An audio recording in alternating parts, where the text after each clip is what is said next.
It was a quiet, sunlit morning when the engines thundered into the small town of Maple Ridge, shattering the peace that usually lingered over the lonely roadside diner. The rumble grew louder until the windows rattled and every head turned. A group of bikers rolled into the gravel lot, their black leather jackets catching the sharp light. Among them was their leader, Rex Malone. His name carried weight that traveled farther than the echo of his Harley. He looked like he was carved from stone, with eyes that had seen 1,000 roads and 1,000 regrets. People whispered stories about him. Some feared him, others respected him. But no one really knew the man behind the scars and tattoos. If you believe that kindness can come from the most unexpected hearts, that everyone deserves a second chance, please take a moment to like, comment, share, and subscribe to Kindness Corner, where real stories of compassion come alive. Inside the diner, the clinking of coffee cups faded as the bikers took their seats. The waitress, her name tag reading Mara, moved quietly between tables. Her smile was polite but weary. She couldn't have been more than 30, yet her eyes carried the exhaustion of sleepless nights. When she leaned forward to pour coffee, Rex noticed something. A faint bruise near her jawline, half hidden beneath makeup. The kind of mark no foundation could truly erase. It wasn't the first time he'd seen something like that.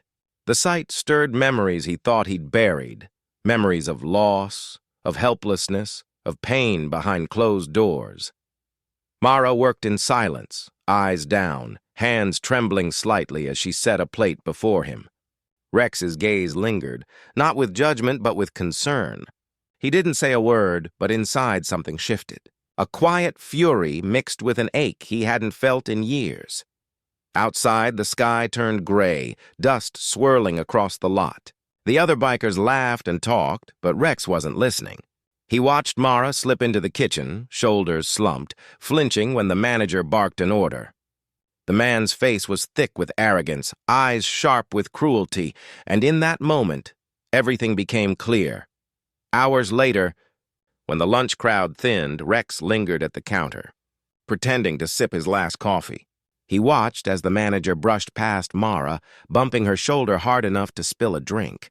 She whispered an apology, but his response was sharp, venomous. Rex's jaw tightened. He'd seen fear before. He recognized it instantly. That night, he couldn't shake her image. In his dimly lit garage, surrounded by rows of bikes and the soft hum of neon, Rex sat in silence. His brothers stopped by, laughing, drinking, loud, but their voices faded into the background. His mind was somewhere else. He remembered the one time life had given him a chance to protect someone, and how he'd failed.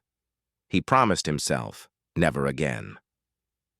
The next morning, as the first rays of sunlight cut through the mist, Mara arrived at work early. Her hair was tied back, her makeup fresh, trying once more to hide the bruise. But when she looked out the window, she froze. The bikers were already there. Their chrome gleamed in the morning light. Rex sat at the counter, waiting. When she approached, he asked softly, "You okay?" She nodded, too quickly, forcing a trembling smile. Before she could turn away, he spoke again, his tone calm, gentle, yet unyielding. He wasn't pitying her. He was seeing her. And in that silence, something inside her broke. Tears welled up and fell before she could stop them. The manager stormed out, ready to shout. But Rex stood. The diner fell silent. The bikers behind him straightened, their presence heavy as iron. The manager's confidence faltered. Rex walked toward him. Not fast, but with a steady calm that made the man's arrogance crumble. "You think hurting someone weaker makes you powerful?" Rex said quietly. "It doesn't. It makes you pitiful." The man tried to speak, but one glance at the dozen bikers behind Rex silenced him. He stormed out, cursing under his breath, his pride shattered. For a long moment, no one moved. Then Mara whispered a soft thank you, barely audible through her tears. Rex nodded. "You don't need to thank anyone. Just start again, without fear." A quiet murmur rippled through the diner. People who'd watched in silence now looked ashamed. An old man in the corner began to clap, slowly but surely. and others joined in until the sound filled the room like a heartbeat. By nightfall, the story spread through Maple Ridge. The men who'd once been feared were now seen as protectors. Mara left the diner and found work at a small cafe where kindness was served alongside coffee. Sometimes Rex stopped by, not as a savior but as a friend. And this time, when she smiled, it reached her eyes. But perhaps the biggest change was in Rex himself. For years, he'd lived behind walls of guilt and regret, helping Mara crack them open. It reminded him that even the toughest hearts could still heal others. His brothers noticed too. Soon, the club began organizing charity rides, food drives, and fundraisers for women's shelters. What began as one act of courage became a movement that changed the town. Months later, as the sun set over Maple Ridge, Mara stood outside the now-renovated diner and saw a line of motorcycles pass by. The leader raised a hand in quiet acknowledgement. She smiled, her heart full, because sometimes kindness doesn't come wrapped in gentle hands.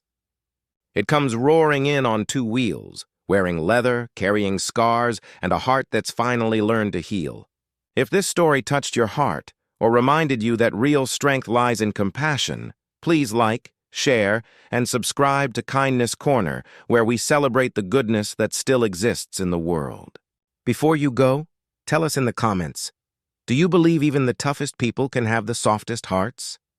And as the last light faded behind the mountains, Maple Ridge remembered that day, not for the roar of engines, but for the silence that followed.